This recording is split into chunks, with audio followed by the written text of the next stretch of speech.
Thank you, everybody, for being here. As I said, I'm Pietro Saggese from the Austrian Institute of Technology. And this work has been done together with Stefan Kitzler and Bernhard Aslofer from the Complexity Science Hub of Vienna, and Friedel Victor from the Technical University of Berlin. And I will talk about compositions in the DeFi Ethereum ecosystem.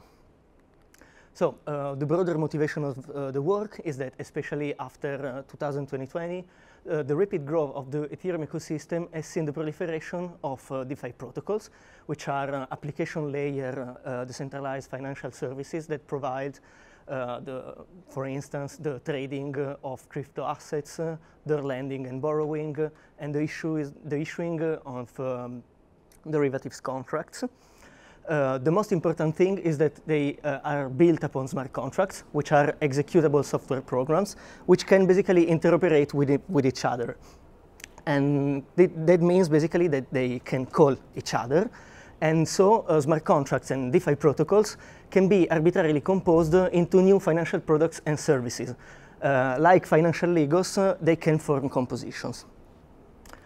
So take, for instance, this example where an investor wants to trade Ethereum for a token. Basically, she calls a contract, a router contract of a decentralized exchange, for instance, Uniswap, which in turn calls 3 other contracts: the trading pair of the wrapped Ethereum and USDT, the wrapped Ethereum token, and the USDT token. And basically, the external, so we have an external transaction to the DEX router, which causes basically a cascade of internal transactions to those contracts. Consider now this other example where the investor basically trades against calls another contract, in this case the aggregation router, the router of an aggregation contract protocol, sorry. For instance, could be 1inch. What we see is that the contracts called are exactly the same, and the internal transactions are almost equivalent. So basically, the intuition is that the same financial functionality can be triggered by different contracts. For instance, in this case, a DEX router like Uniswap, or an aggregation router like 1inch. And intuitively, we can think of those contracts as forming a building block, a financial Lego.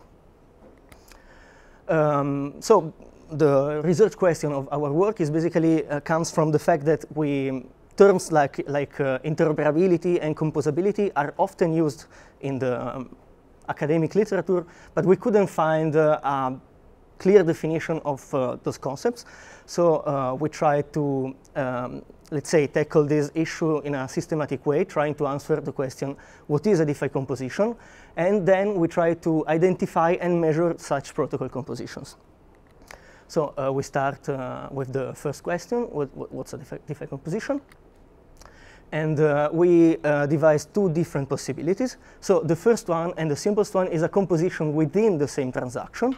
So we define it as a combination of smart contract functionalities where multiple CAs, DeFi CAs, are called in one execution path, or at least a common asset links multiple DeFi execution paths. So considering in the plot, we show basically the example I showed before, where a UA calls an aggregation router, which in turn calls a DEX protocol. And here we have a composition because the protocol, the aggregation router protocol, calls the Uniswap protocol contract. The second possibility is that of external composition, so compositions across different transactions executed by the same EOA. And in this case, we define an external composition as a combination of smart contract functionalities where multiple DeFi CAs are called in different execution paths, so in execution paths of different transactions, and at least a common asset links multiple DeFi execution paths. So in this case, we showed both the 2 examples I represented before, and the composition takes place because the 2 transactions involve the same assets, which are represented here by the blue and orange dots. The second question is how we can identify and measure such compositions. And the first approach is to consider transactions as execution trees, which basically means that each internal transaction is represented as an edge to a new node. And that is basically also how we represented the transactions before to show composition, both internal and external compositions. So in this representation, the same address can appear more than once, and the DeFi composition can appear as nested structures, so building blocks, within such execution trees.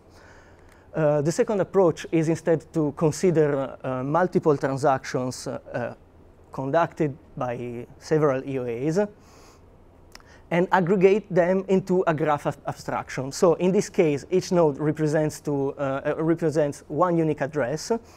The links indicate directed calls from one address to another. And we basically look for signs of composability, let's say, in the network topology. So we study the network topology. And we do it in two different ways.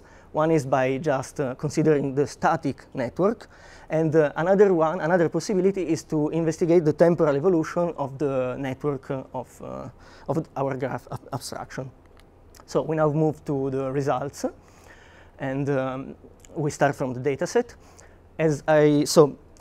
Basically, we focused on two different approaches. The first one is the internal composition in individual transactions, and the second one is the static network. So basically, with this dataset, we did not investigate external compositions and the dynamic network.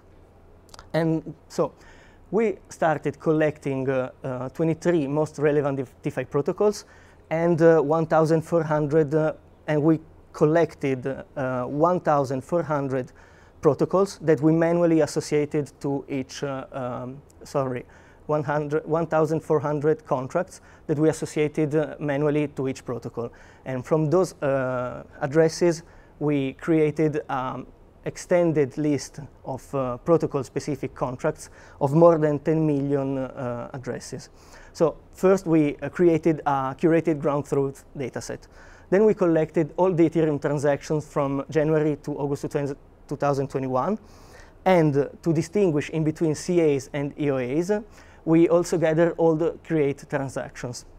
Then we reduce the dataset by selecting only a subset of transactions whose initial external transaction is directed to a contract in our ground truth dataset. So we start by the network analysis.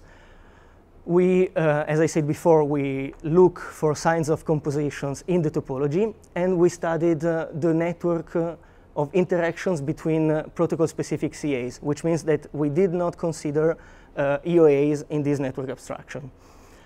So we constructed two different networks. The first one is the network of contracts, which is represented in the figure in the right in the bottom. And then we created another abstraction, which is basically the DeFi protocol network, where all the nodes that belong to the same protocol are aggregated into one single node. And so this network is also much smaller. So we performed some measurements on the network, and to identify contracts that implement core functionalities, we studied the degree distribution. And what we found is that DEX and lending protocols play a major role. Second, we studied how the network was divided in different components, and we found that basically most of the interactions across protocols take place in the second largest interconnected component.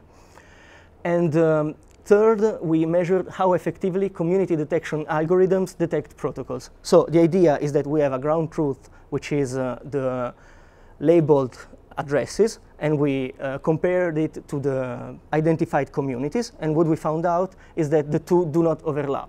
So we interpreted this as a sign that the community structure basically reflects composition patterns. Then, after this, let's say, broader approach, we focused on the level of single individual transactions. And as I said before, we focused on the internal compositions. So when when an internal composition takes place, basically we have a protocol-specific smart contract that calls other protocol-specific smart contracts, which in turn can trigger a building block of internal calls. And this, let's think of the first slide, the first transaction I showed. So basically, we define, we talk about building blocks as recurring patterns which are induced by DeFi smart contracts, akin to financial ledgers, which are found as sub-patterns of external transactions.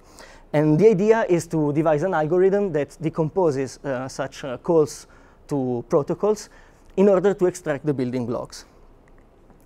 The intuition of the algorithm is basically to treat the transaction as an execution tree and to generalize token contracts as asset, because we don't want to identify, let's say, building blocks that are dependent on the token which are used. So we start from the leaf nodes, and going up the tree, we look for protocol-specific addresses, and we identify building blocks when a protocol-specific contract with further leaf nodes is found. We then compute the hash of the block based on the block structure and on the methods that go from one protocol, from one contract to another contract. And so we can count different building blocks. What's important is that when we go on, when we continue walking the tree, if we find another address which is protocol specific, we basically are identifying another building block. And in this case, we have an internal composition that leads to a nested structure of building blocks, as we represented intuitively here in the left. So this is the, let's say, the results, the main results of our analysis. On the left, we show again the transaction that we showed in the first, as an example at first. And on the right, we show the extracted building blocks. What we find is that the swap building blocks of Uniswap are the most common building blocks, with more than 21 million occurrences, so this one. And that the building blocks are nested. Indeed, the bottom building block is included in the top building block. And other frequent building blocks are swaps from SushiSwap and the withdraw from OX. Finally, so we basically focused on the swap function, but actually nested structures can be much more complex than that. And so we provided a tool to visually explore how each protocol we analyzed is nested. And so basically, we can see here a graphic representation where transactions are grouped by protocol called in the external transaction. And the size of the rectangle basically is proportional to the number of transactions directed to such protocol. So this tool allows us to look into each single protocol. For instance, we select 1 inch, and we see that in the first level of depth, after the call to 1 inch, we have a lot of building blocks that are basically Uniswap building blocks, 1 inch, OX, SushiSwap, and so on. We look into one of these rectangles, the one where the further calls are to Curve Finance, SushiSwap, Synthetics, and Uniswap.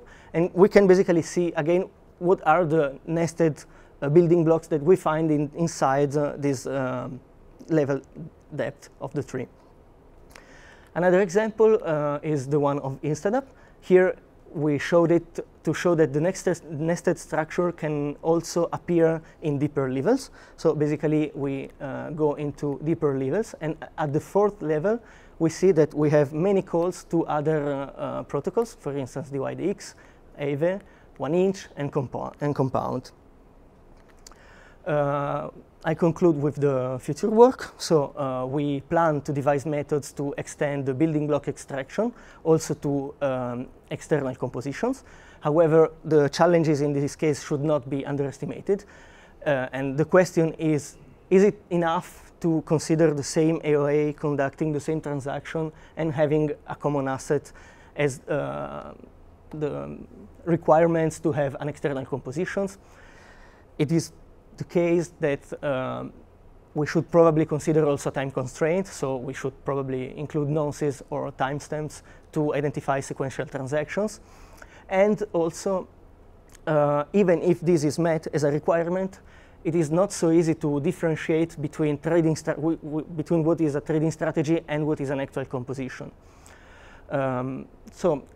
Considering instead the internal compositions, an improvement that we thought about is the fact of considering also indirect calls to DeFi protocols. And finally, for the network analysis, as I said before, we plan to consider the analysis of the temporal evolution of protocols and to extend the network abstraction to the EOAs. Thank you.